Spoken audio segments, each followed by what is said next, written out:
और नरेंद्र मोदी की सरकार ने गौ रक्षक के नाम पर आतंकवादियों को पैदा किया है। सबसे बड़े गौ हत्यारे तो तुम हो। पहले तो तुम्हें सबक सिखाने की आवश्यकता है। ओवैसी तो भड़काऊ भाषण के लिए ही प्रसिद्ध है। न निश्चित तौर पर महाराष्ट्र की सरकार दखल लेगी।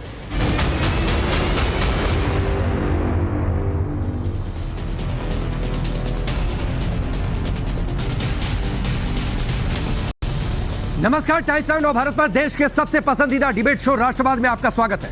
आपके साथ मैं हूं राकेश पांडे।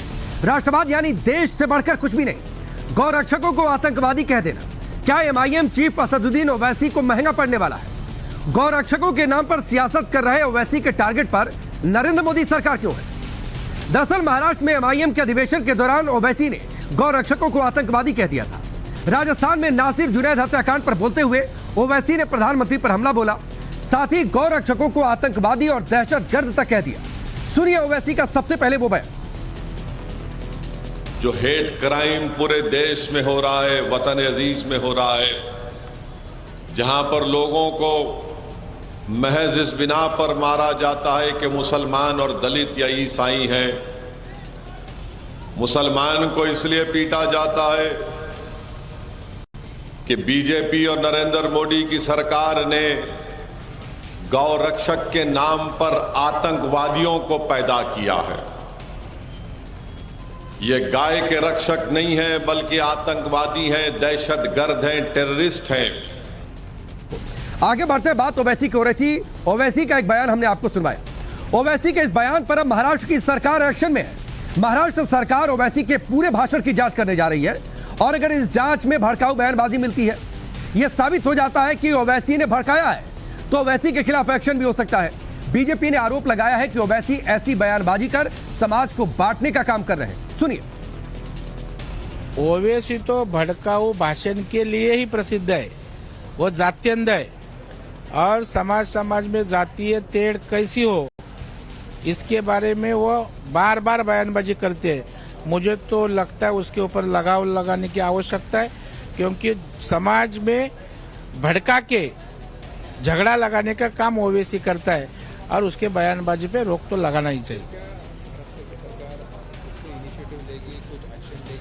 न निश्चित तौर पर महाराष्ट्र की सरकार दखल लेगी, इसकी सब मालूमात लेके योग्य कार्रवाई करेगी। तो महाराष्ट्र की सरकार इस पूरे मामले में अब जांच करने जा रही है। उधर ओवैसी के भड़काऊ बयान का जवाब बीजेपी से निष्कासित विधायक राजा सिंह ने दिया। राजा सिंह ने गहलोत सरकार पर भी सवाल उठा दिए और ओवैसी पर जबरदस्त तरीके से पलटवार किया।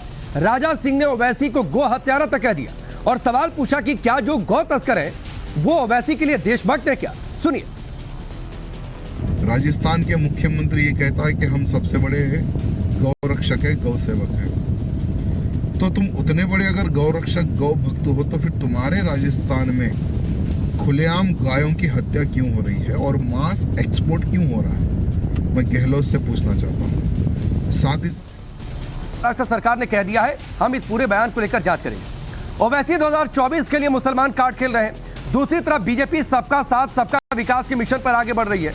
बीजेपी ने 2024 लोकसभा चुनाव के लिए 400+ का टारगेट सेट कर दिया है। सवाल उठता है कि क्या यही वजह है कि ओवैसी के निशाने पर नरेंद्र मोदी है? आज के बड़े सवाल जिन पर हम चर्चा करने वाले हैं। पहला बड़ा सवाल कि ओवैसी को गौ रक्षक आतंकवादी क्यों लगते हैं? सवाल यह भी कि गौ रक्षा पर ओवैसी का टारगेट नरेंद्र मोदी क्यों है? मिशन 400 में मुसलमान है, क्या इसीलिए ओवैसी परेशान है? जो हमारे मेहमान हैं उनका परिचय आपसे करवाते हैं। विनोद बंसल हमारे साथ, बीएचपी के प्रवक्ता हमारे साथ जुड़े हुए हैं। अवनिजेश अवस्थी जी पॉलिटिकल एनालिस्ट के तौर पर हमसे जुड़े हैं। ज्ञानदेव आहूजा गौ रक्षक हमारे साथ जुड़े हुए हैं। डॉक्टर पवन राव अंबेडकर जो कि एमआईएम के प्रवक्ता है। सैयद जवाद राजनीतिक विश्लेषक हमारे साथ जुड़े हुए हैं। साथ ही हाजी मेहरदीन रंगरेज हमारे साथ इस्लामिक स्कॉलर के तौर पर जुड़े हैं। लेकिन आज डिबेट की शुरुआत करें उससे पहले आज से एक नई शुरुआत भी आप लोगों के लिए है। राष्ट्रवाद में रोज आपके सामने हम एक सवाल रखेंगे जिस पर आपको अपनी राय देनी होगी, जिसे हम शो के आखिर में दिखाएंगे कि इस सवाल पर आपकी राय क्या है। तो आज का सवाल आपके सामने है कि क्या गौ रक्षकों को आतंकवादी कहने वाले ओवैसी पर कड़ी कार्रवाई होनी चाहिए? इस सवाल का जवाब देने के लिए आपको हमारे ट्विटर और फेसबुक हैंडल पर, जो कि स्क्रीन के निचले हिस्से में हम आपको साइड में दिखा भी रहे हैं, वहां पर जाकर आपको जो पोल दिख रहा है उस पोल में हिस्सा लेना है। आपकी राय क्या है वो हम शो के आखिर में दिखाएंगे। चलिए चर्चा की शुरुआत, और पवन राव अम्बेडकर साहब, मैं सबसे पहले आपके पास आता हूं। गौरक्षक आतंकवादी होते हैं क्या?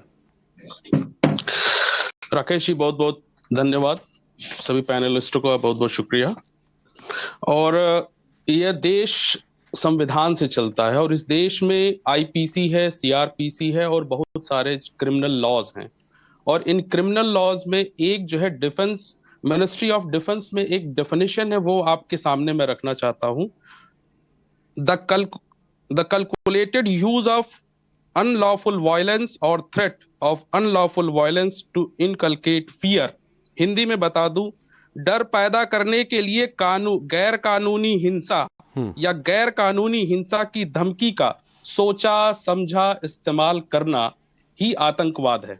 ठीक। इस देश में जो डर का माहौल पैदा किया गया है धर्म के नाम पर, उस धर्म के नाम पर अगर ऐसी स्थितियां पैदा हो रही हैं कि लोगों की जान ली जा रही है, तो इसको आतंकवाद नहीं कहेंगे तो और क्या कहेंगे? सर तन से जुदा के जो आरोपी हैं, सर तन से जुदा के नारे लगाना भी क्या आतंकवाद माना जाएगा आपकी नजर में? बिल्कुल माना जाएगा, बिल्कुल माना जाएगा। और जो लोग ये कहते हैं कि सर कलम कर देंगे, 20 लाख 21 लाख 50 लाख लेकर के आओ, ये भी आतंकवाद की श्रेणी में है। तो दोनों ही आतंकवाद की श्रेणी में है। और ऐसी कोई भी भाषा जो इस देश के कानून, आईपीसी, तो ये आतंकवाद की जो डेफिनेशन आप आज दे रहे हैं पवन राव अम्बेडकर, ये आतंकवाद की डेफिनेशन आपने तब क्यों नहीं दी थी जब इस देश में सड़कों पर सरतन से जुदा के नारे लग रहे थे? और सिर्फ नारे नहीं लगे, सरतन से जुदा किए गए, तब आपकी ये डेफिनेशन क्यों नहीं आई? डेफिनेशन हम हमेशा देते आए और मैंने नहीं सुना सर।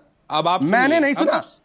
अब आप सुनिए, हमने हमेशा कंडेम किया है कि ऐसी कोई भी हरकत जो मानवीय दृष्टिकोण से गैर कानूनी है, संवैधानिक दृष्टिकोण से, उसको हम कंडेम करते आए हैं। क्या राजस्थान सरकार, मुख्यमंत्री जी ने नासिर और जुनैद की हत्या को लेकर के जो कार्य हुआ उसको कंडेम किया? नहीं सर, वो आपकी डेफिनेशन में छेद तभी नजर आ जाता है जब ओवैसी जाते हैं, नासिर जुनैद के घर मुलाकात करते हैं, यहां तक ठीक है, लेकिन वहीं से थोड़ी दूर पर नहीं चले जाते हैं कमलेश के घर, जिनका सर तन से जुदा कर दिया गया था क्योंकि ये मुसलमान थे, वो मुसलमान नहीं थे सर।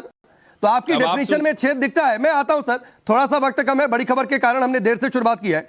ज्ञानदेव आहूजा गौरक्षक आतंकवादी हैं इनकी नजर में?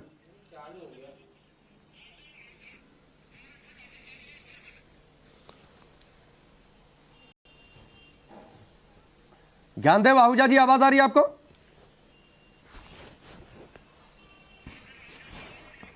पीसीआर इनकी आवाज चेक करिए। तो दूसरा लड़का है। हाँ, आवाज चेक करिए इनकी।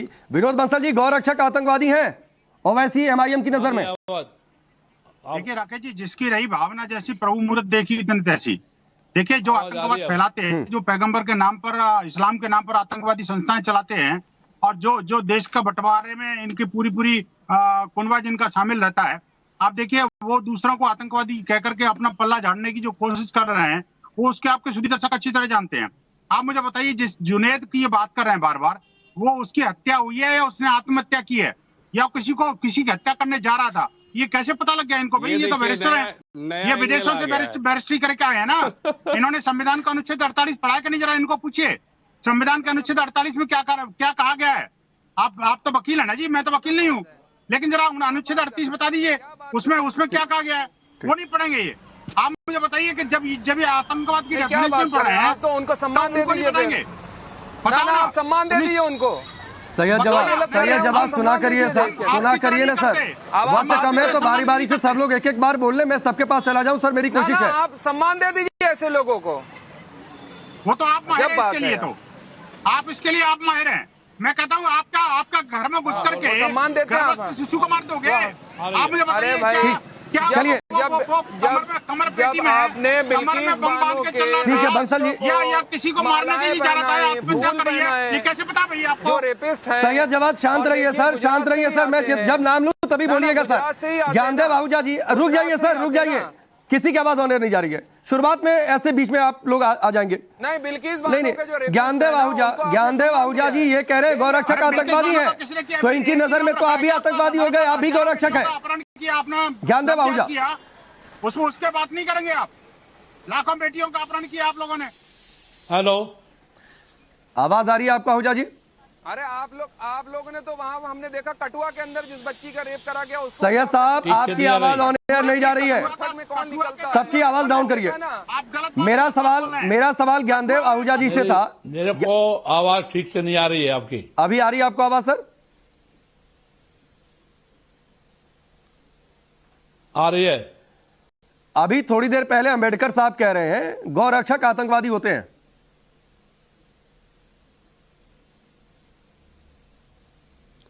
ऐसा है कि जो खुद आतंकवादी हों ओवैसी साहब, और जो खुद दहशतगर्द हों, और मिस्टर अंबेडकर भी ऐसे लोगों का साथ दे रहे हैं जो मेवात में गो तस्करी करते हैं।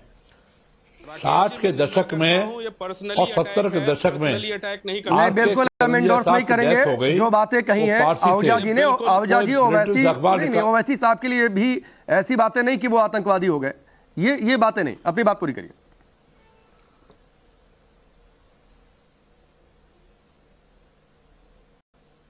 हेलो जी, अपनी बात पूरी करिए। वो इस देश के सम्मानित सांसद हैं, ऐसी भाषा का इस्तेमाल ना करें। मैंने उसको क्रॉस कर दिया अंबेडकर साहब, मैंने उसको क्रॉस कर दिया, लेकिन अपने सम्मानित नेताजी को समझाइए कि भड़काने वाली बातें ना करें सर। राकेश जी, अपनी बात पूरी करिए। रुक जाइए अंबेडकर साहब, रुक जाइए सर। जो गलत था वो मैं बीच में आया, इंटरप्ट किया। आहूजा जी अपनी बात जल्दी पूरी करिए सर। ऐसा है कि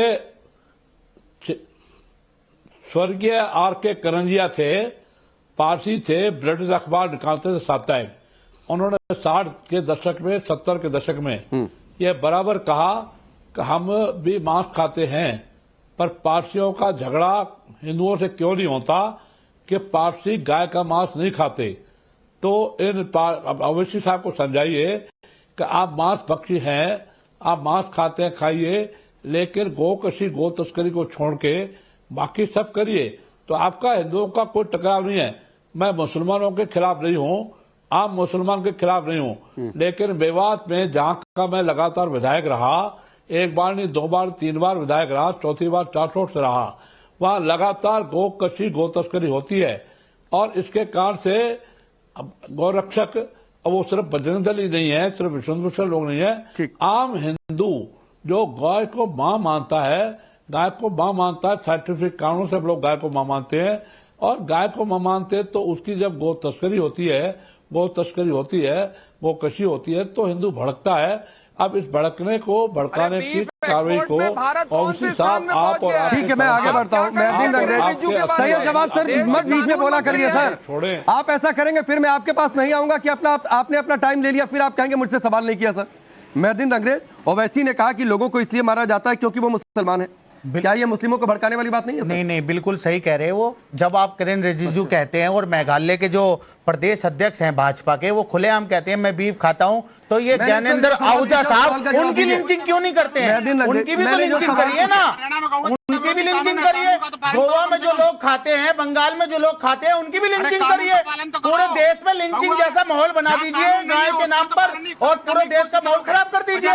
और बीएसपी बजरंग दल पे जब तक देश में बैन नहीं लगेगा, इनकी सोर्स ऑफ इनकम के ऊपर इनकी गाय से इतनी दिक्कत है क्या? इनके पास कहां से हथियार आते हैं, कहां से कौन इनको सपोर्ट करता है, तब तक ऐसी बात नहीं होगी और इनकी जांच नहीं होगी।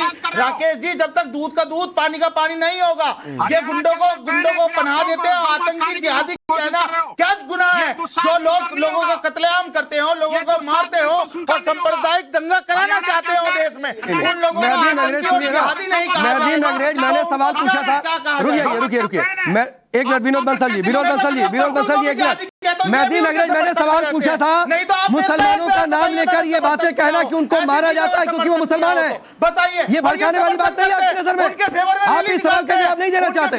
ठीक है सर, हो गया, वो बात समझ में आ गई है। अवरिजेश जी, मुसलमानों को कह दीजिए कि तुमको इसलिए मारा जाता है क्योंकि तुम मुसलमान हो। ये इनको भड़काने वाली बात नहीं लग रही, लेकिन सर तन से जुदा किनारे लगे, एक धर्म विशेष के खिलाफ लगे, तो वो भड़काने वाली बात नहीं थी सर।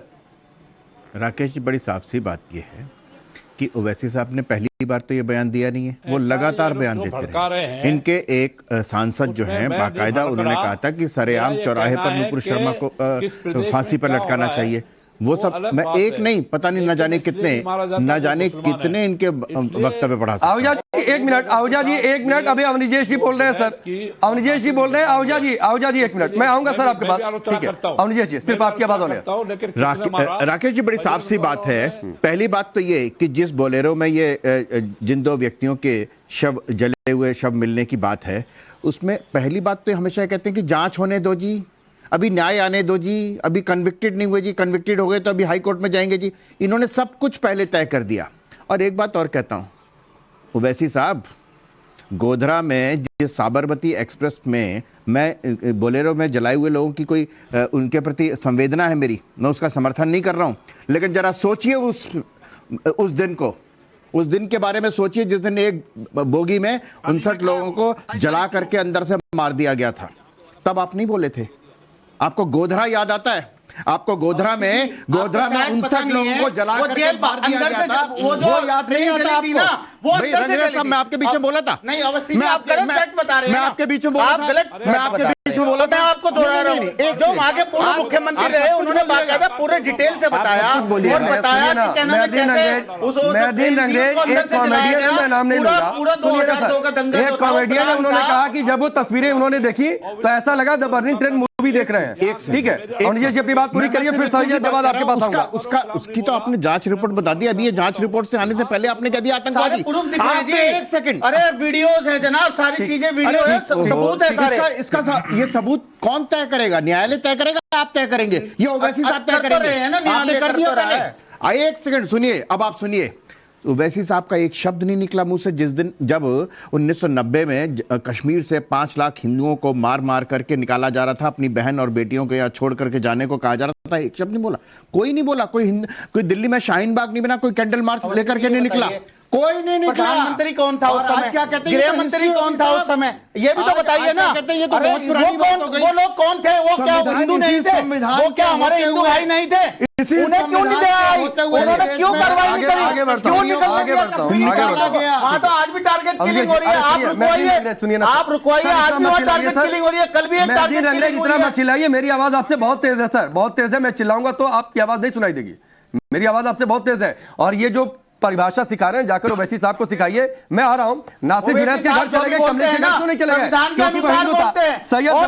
सैयद जवाद ओवैसी क्या इसलिए परेशान है क्योंकि 1 साल बाद चुनाव है और बीजेपी मुस्लिम वोट बैंक में सेंध लगा रही है और पूरी प्लानिंग है कैसे मुस्लिमों के बीच में जाना है। ओवैसी को अपनी जमीन, जो शायद पता नहीं कितनी मजबूत है, वो और मजबूत होती नहीं दिख रही। मजबूत है और पिलपिली हो चुकी है। आता हूं मंसल जिसके बाद। राकेश भाई, मुझे अनइंटरप्टेड 30 सेकंड दे दीजिएगा मुझको। मैं बाहर हूँ स्टूडियो से और इतनी चिल्ला चोट में आवाज नहीं जा पा रही। नहीं,